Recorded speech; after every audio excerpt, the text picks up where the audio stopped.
2004 Toyota Tundra TRD 4-wheel drive. It's having a problem where turning into a parking spot slowly, ABS pump would kick on and release brakes, almost causing accidents multiple times. This went on for a while, couldn't trace the issue, it seemed intermittent. Had it in the shop for a couple weeks here, a couple weeks there, for over about 3 months. Nobody could figure it out. Changed the master cylinder. It felt like air in the line a couple times and never really solved the problem. Ended up putting all my old parts back on.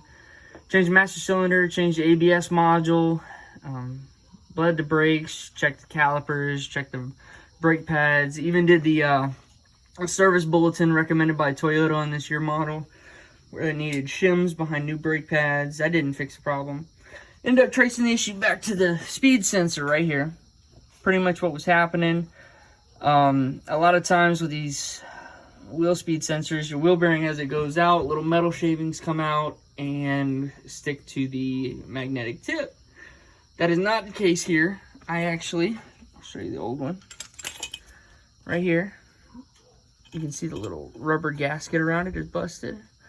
Got a little bit of water in there playing in the mud, and it rusted, and the rust flakes stuck to the magnet on the tip. Wheel bearing is perfectly fine, but it did have pieces on there, and when pieces of metal get stuck on there, it causes the sensor to read bad. And only at low speeds it was seeing a little bit of a difference, and it was intermittent. Nobody could figure out what was going on. But changing out these wheel speed sensors is not hard at all. You just got to be clean while you're doing it. The surface right there, you got to make sure that you get, obviously, the correct speed sensors. But you want to clean the surface on the actual steering knuckle before you do it. Make sure you have a good clean fit on it. Make sure you don't want your wire to be tight in any place. I had to adjust this one in a couple different areas because of my lift, but wire and harness goes all the way up. You can't just get the sensor on this vehicle. You got a 10mm. I could use a socket here, but you had to use a box end and actually catch it from the rear on this one. And there's your plug. That's it.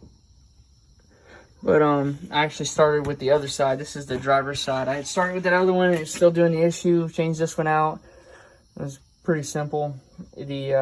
The sensors I actually got off of eBay. There's some cheap ones. I got a set of 4 for $100.